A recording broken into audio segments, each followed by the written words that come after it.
Just want to talk about Euphoria, how it was back then and how is it different today. Specifically back in the days when the dot-com boom happened during the 1999 and then also into early 2000. That got definitely crazy where stocks were at a record high. People walk into the office and just look at their computers and check out how much more money that they had every day. Certain stocks would just go a few percentage higher. And what's different back then than today was like everyone was in on it, and the euphoria was felt throughout the whole society. Whether you're a car dealer salesman selling a car to some guy who just went IPO'd, or working at a restaurant where people were tipping you big and people were just talking about technological ideas, networking, the internet.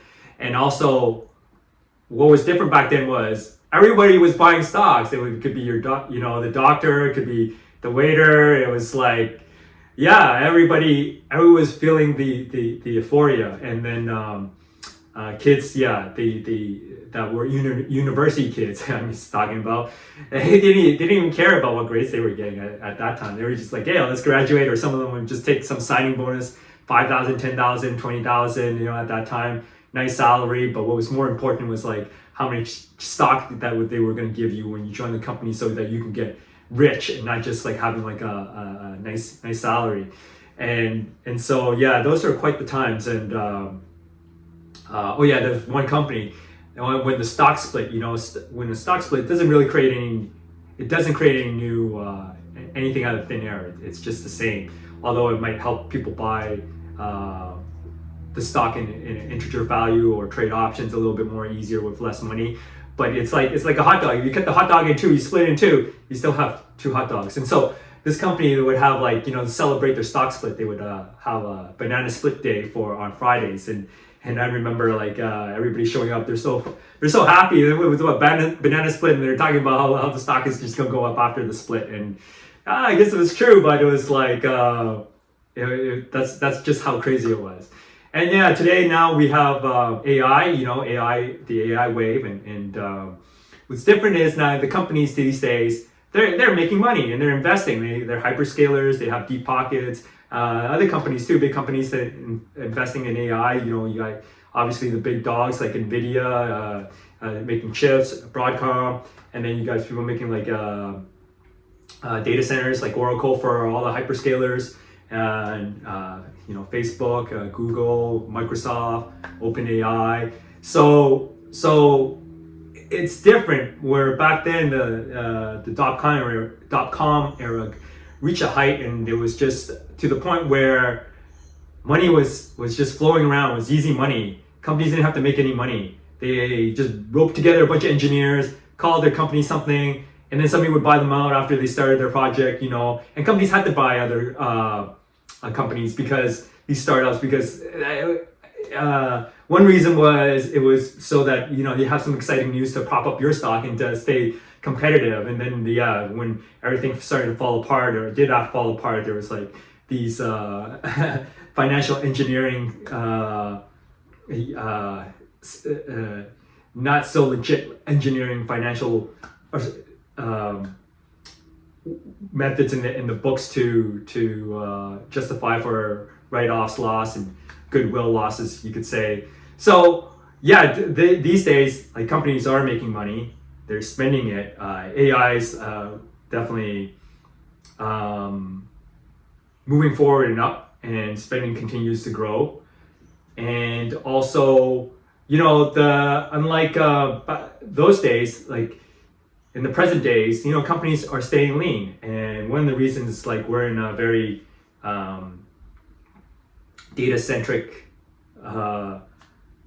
era. And so, there's KPIs and tools to check productivity, or people are watching that. And so, and then now you have AI also jumping in on that to not only do some of the work, but you can use it to help process your data to see what's going on, and whether you need to let go of some people or not, or reduce some positions that don't make sense anymore.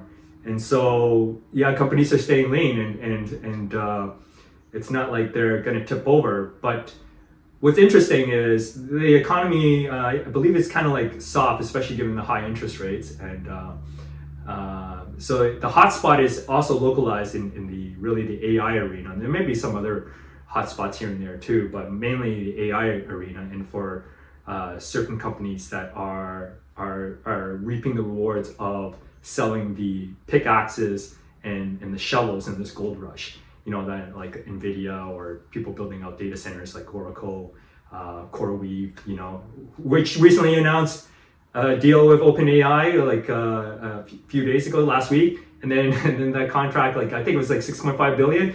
Now they said it's been up to like 22 billion, and today also, you know, Facebook says, hey, we signed with CoreWeave, you know, so the spending continues. And there was some other article by Citibank about how many the anticipated amount of monies spent on AI infrastructure, or I think it's infrastructure, was up from 420 billion to 490 billion in 2026. Yeah, but don't quote me on that, but you get the idea.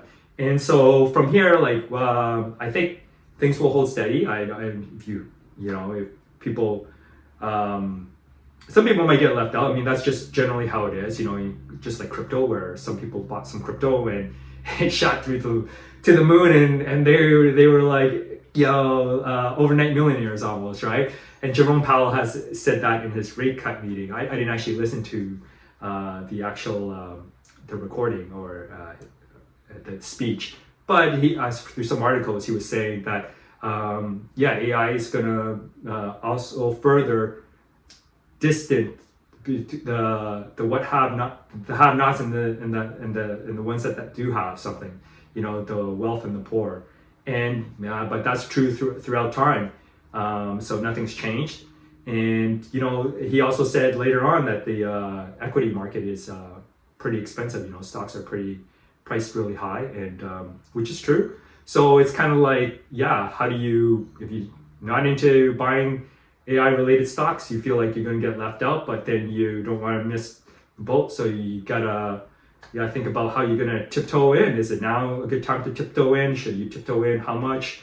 You know, but yeah, these things that you got to think about. And I think there's no real panic about, you know, people losing jobs and being, there's some super unemployment situation in the near future. I think there's like, it's just how it is throughout times, you know, and even through like the industrialization era and agricultural era, that there are new opportunities created, and some go away. And I don't think this is any different. You know, we need people to build data centers. We need people to, support new applications that AI will come out with. And so I think the outlook is good. And basically, these are, I guess, to wrap up my video, this is like, these are the good times, at least some felt by some. And there's euphoria in around AI, and it's different than the .com era where it was more widespread and everyone was in on it. People are more cautious now and skeptical, like, you know, like, oh, these guys are spending so much. Analysts are saying hyperscalers are spending so much, but they're not getting their, or whoever spending so much, but they're not. When are they going to get their money back? So it's good that we have this kind of pessimism, skepticism, keeping everything in check. And so I think given that, we'll seesaw our way, continuing towards the upside on the value of equities. But we're already up there, and maybe you never know how these things happen. Maybe there's a dip, there's some world event, and maybe it's something that you want to prepare for. You might want to get in on a little bit now if you haven't and you're considering it, or maybe you just want to wait for that opportunity, and or you know, to pour a little bit more in.